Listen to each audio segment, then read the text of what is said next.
نحمده ونصلي ونسلم على رسوله الكريم اما بعد اعوذ باللہ من الشیطان الرجیم بسم اللہ الرحمن الرحیم انا انزلناه فی لیلۃ القدر وما ادراک ما لیلۃ القدر صدق اللہ العظیم اللہم صلی علی سیدنا و مولانا محمد معدن الجود والکرم وآلہ وصحبہ وبارک وسلم الصلاة والسلام علیک یا سیدی یا رسول اللہ وعلی آلک واصحابک یا حبیب اللہ۔ حمد و صلاۃ کے بعد اللہ تعالیٰ نے قرآن مجید میں ارشاد فرمایا کہ انا انزلناہ فی لیلۃ القدر، فرمایا بے شک ہم نے اس قرآن پاک کو لیلۃ القدر میں نازل کیا ہے، قدر والی رات میں نازل کیا۔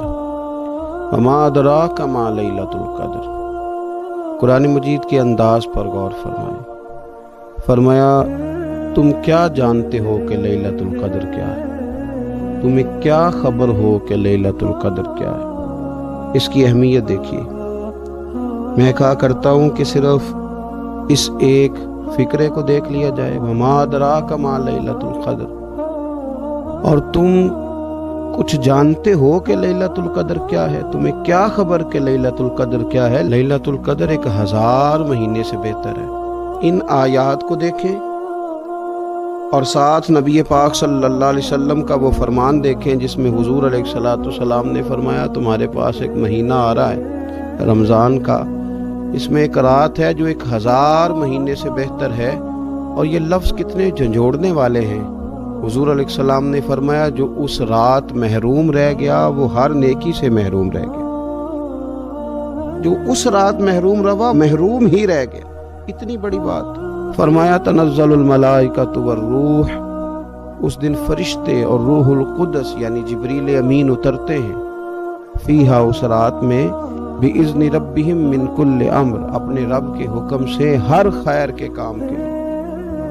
سلامن، یہ رات سلامتی والی ہے، ہی حتی مطلع الفجر، یہاں تک کہ فجر طلوع ہو جائے۔ سرے شام سے لے کر مغرب سے لے کر فجر تک یہ رات سلامتی والی۔ اس کو لیلۃ القدر اس لیے کہا جاتا ہے، ہمارے مفسرین فرماتے ہیں کہ اس دن قدر والی کتاب قرآن پاک قدر والے محبوب پہ نازل ہوئی اور قدر والی امت کی طرف بھیجی گئی۔ نبی پاک صلی اللہ تعالیٰ علیہ وسلم نے جب پرانی امتوں کی عمریں دیکھی، نہ کسی کی 1000 سال ہوئی، کسی کی اس سے زیادہ ہوئی، تو اللہ کے محبوب علیہ السلام کے دل مبارک میں یہ خیال آیا کہ میری امت کی عمریں تو بڑی تھوڑی ہوں گی، تو کیسے اتنی لمبی نیکیاں کر سکیں گے؟ تو اللہ تعالیٰ نے پھر لیلۃ القدر عطا فرمائی۔ گویا اس ایک رات میں جو آدمی نیکی کرے، 1000 دن نہیں۔ کتنا لوگوں کو شوق ہے کہ کوئی ایسا جیک لگے، یکدم میری ساری چیزیں بڑھ جائیں، اس پر بھی تو ذرا غور کریں نا۔ یہ ایک رات 1000 دن سے نہیں، 1000 مہینے سے افضل ہے۔ 1000 یکدم آپ کی نیکیوں کی عمر 1000 ماہ تک چلی جاتی ہے، کتنی بڑی فضیلت کی بات ہے۔ میرے رسول کریم صلی اللہ تعالیٰ علیہ وآلہ وسلم خاص توجہ دلاتے، اس رات کے حوالے سے خاص توجہ دلاتے، اور یہ رات کب ہوتی ہے؟ صحیح حدیث میں موجود ہے، نبی پاک صلی اللہ تعالیٰ علیہ وسلم نے فرمایا کہ اسے رمضان کے آخری عشرے میں تلاش کرو۔ گویا یہ جو 5 طاق راتیں ہیں نا، 21ویں، 23ویں، 25ویں، 27ویں، 29ویں، ان طاق راتوں میں اس رات کو تلاش کرو۔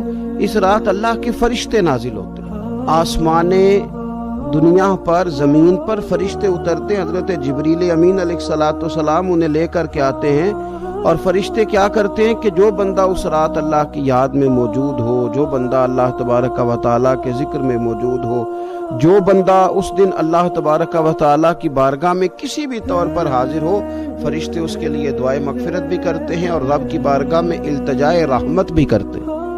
اور ایک روایت میں ہمیں یوں بھی ملتا ہے کہ فرشتے اسے مصافحہ بھی کرتے ہیں، ہاتھ بھی ملاتے ہیں۔ دیکھیے نا کتنی سعادت مندی ہے کہ انسان عبادت کر رہا ہو اور فرشتے اس کی زیارت کو آئیں۔ ہمارے صوفیاء فرماتے ہیں تو پکا پروگرام بنا لے عبادت کا، فرشتے کئی بار تیری زیارت کو آیا کریں۔ اور پھر ایک اور بات یہاں بڑی قابل توجہ ہے کہ انسان جب محسوس کرتا ہے نا مجھے کچھ دیکھ رہا ہے تو ذرا اس کی عبادت کا انداز بھی تھوڑا تبدیل ہو جاتا ہے. تو اگر یہ ذہن ہو ہمارا کہ ہمیں فرشتے دیکھ رہے ہیں اور وہ والی مخلوق دیکھ رہی ہے جو ہماری ڈائری ڈائریکٹ لے جا کے ہمارے رب کی بارگاہ میں پیش کرے، تو پھر کچھ زیادہ ہی توجہ مسلمان کی ہونی چاہیے، زیادہ ہی انہماک ہونا چاہیے، وہ کھو جائے. ٹھیک ہے ہم کمزور بھی ہیں، ہمارے اندر کچھ پریشانیاں بھی ہیں، ہماری بیماریاں بھی ہیں، ہم لاغر بھی ہیں، ضعف بھی آ جاتا ہے، تھکاوٹ بھی ہمیں آ لیتی ہے، لیکن لمبی تو بات ہی کوئی نہیں، 5 تو طاق راتیں.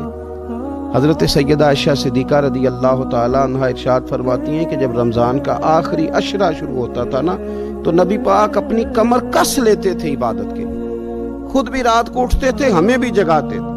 یہ کچھ سونے کے دن تو نہیں، ہے تو جاگنے کے دن ہے. ساون کی کالی راتوں میں جب بوندا باندی ہوتی ہے وہ راتوں کو اٹھ اٹھ روتے ہیں جب خلقت ساری سوتی ہے. یہ رب کے بندوں کی شان ہے. اور ویسے بھی درویش کہتے ہیں کہ رات پوے تے بے درداں نو نیند پیاری آوے، درد منداں نو تے یاد سجن دی سوتیاں بھی آن جگاوے. تو یہ وقت ہے خاص، اس خاص وقت اس بات کی طرف ضرور توجہ کرنی چاہیے. اور یہ جو کہا گیا نا کہ فرشتے نازل ہوتے ہیں بِإِذْنِ رَبِّهِمْ مِنْ كُلِّ امر، اللہ کے حکم سے آتے ہیں اور ہر کام کے لیے، ہر امر خیر کے لیے آتے ہیں. اس میں بھی ہمارے مفسرین نے لکھا ہے کہ وہ تمہارے لیے پورے سال کا فیصلہ کریں گے کہ تمہیں کیا دیا جائے گا، تم کیا حاصل کرو گے اللہ تبارک و تعالیٰ کی بارگاہ سے. تو اس کا معنی یہ ہوا کہ پھر تو یہ لینے کی رات ہے. ایسا نہ ہو کہ فرشتے آئے ہوں رب کی بارگاہ سے یہ پیغام کرم ہو کہ دینا ہے اور لینے والے سو رہے ہوں، وہ آرام میں ہوں. تو یاد رکھیں خیرات اسی کے پیالے میں آتی ہے جس کا پیالہ سیدھا ہوتا ہے، اور اگر پیالہ ہی سیدھا نہ ہو تو خیرات پھر پیالے میں نہیں آیا کرتی. تو پھر اس کو جو کہا گیا نا کہ یہ سلامتی والی ہے، تو اس میں ایک اور بات بھی ہمارے پھر مفسرین نے لکھی ہے کہ اس رات شیطان تو ویسے ہی قید ہے، اس رات بندے کا نفس بھی نہیں اسے تنگ کرتا. یہ طاق راتیں اتنی حسین ہے کہ تھوڑی سی بندہ ہمت کرے تو اللہ عبادت کے لیے اس کے دل کو قرار عطا کر دیتا ہے، اسے سکون ملتا ہے، طبیعت ٹھنڈی ہو جاتی ہے اور وہ بڑے ذوق کے ساتھ اللہ کی عبادت کرتا ہے. خوب بیداری کا مظاہرہ کریں طاق راتوں میں. میں نے رمضان سے پہلے مشورہ دیا تھا کپڑے وقت پہ خرید لو عید کے، اور وقت پہ سلا لو اور وقت پہ چیزیں لے لو. یہ جو خاص دن ہیں عبادت کے یہ لوگوں کے بازاروں میں گزر جاتے ہیں. یہ زیادہ تر وقت ہمارا خریداری میں اور شاپنگ میں اور ایسے مہمل کاموں میں صرف ہو جاتا ہے کہ جن کی وجہ سے یہ خاص چیزیں جو ہمیں میسر آنی تھی ان سے ہم کئی دفعہ رہ جاتے ہیں. تو اس رات کرنا کیا ہے؟ زیادہ سے زیادہ کھڑے ہو کے رب کی عبادت کریں، قرآن شریف کی تلاوت کریں، استغفار پڑھیں. سیدہ طیبہ طاہرہ حضرت عائشہ صدیقہ رضی اللہ تعالی عنہا نے عرض کی یا رسول اللہ اگر مجھے یہ رات مل جائے تو کیا پڑھوں؟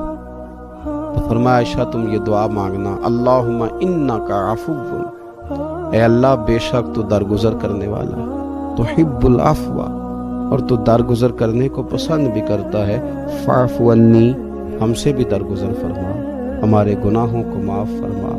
یعنی اس رات اللہ سے درگزر کا سوال کریں. جن لوگوں کے سامنے اپنی خطائیں ہوتی ہیں وہ تو ویسے بیچارے ہر وقت معافی مانگتے رہتے ہیں. جن کے پیش نظر اپنی غلطیاں ہوتی ہیں، جو اپنے رب کریم کی بارگاہ میں حاضر ہونے کا ارادہ رکھتے ہیں صاف ستھرا ہو کر، وہ تو ویسے ہی معافی کے طلبگار ہوتے ہیں. تو یہ تو خاص چانس ملا ہے معافی مانگنے کا، تو بالکل سستی کا مظاہرہ نہ کریں. بالخصوص وہ لوگ جو اعتکاف میں موجود ہیں. نیند تو کسی وقت بھی آ جاتی ہے، آپ دوپہر کو بھی ذرا چپ کر کے لائٹ آف کریں تو یہ آ ہی جاتی ہے. آپ سر شام بھی تھوڑا سا کھانا کھانے کے بعد اگر کمر سیدھی کرنے کو بھی لیٹ جائیں تو نیند تو پھر بھی آ ہی جاتی ہے. لیکن یہ سنہری قسم کے ایام ہیں، سختی نہیں، پابندی نہیں، فرض نہیں، لیکن اگر شوق کے ساتھ، ذوق کے ساتھ، توجہ کے ساتھ. میں ایک مثال دیا کرتا ہوں کہ یہ ہمارے پاس قیمتی دن ہے رمضان کے، ایک عمل کا ثواب 70 کے برابر ہے. تو جس طرح انسان کے پاس کوئی چیز تھوڑی دیر کے لیے آئے تو اس نے جانا ہو تو لوگ اس سے زیادہ فائدہ اٹھانے کی کوشش کرتے ہیں. دیہاتوں میں نا غریب گھروں میں استری نہیں ہوتی تھی، ہر گھر میں نہیں ہوتی تھی، تو کسی پڑوس سے استری لے کے آتے تھے تو بوڑھے لوگ یہ کہا کرتے تھے کہ زیادہ کپڑے استری کر لو، استری واپس کرنی ہے. جس چیز کو واپس کرنا ہو تھوڑی دیر کے لیے ہمارے پاس ہو، اس سے زیادہ لوگ نفع لینے کی کوشش کرتے ہیں، تو یہ تو تھوڑے دن باقی رہ گئے، تاخراتیں تھوڑی رہ گئی، زیادہ نفع لینے کی کوشش کریں۔ اللہ تعالیٰ اس سال جب فرشتے لیلۃ القدر پہ آئیں تو وہ امت مسلمہ کے لیے ایسا رحمت کا پیغام لے کے آئیں کہ دین پھر سے غالب ہو جائے، اسلام پوری دنیا کے اندر اپنے غلبے کے ساتھ سامنے آ جائے، کفر کا، ظلم کا، زیادتی کا، جبر کا ہمیشہ کے لیے خاتمہ ہو جائے۔ اور اللہ تعالیٰ اس سال لیلۃ القدر میں جن لوگوں کو معاف کرے گا، رب کریم ہم سب کے نام اس میں شامل فرمائے۔ آخر دعوت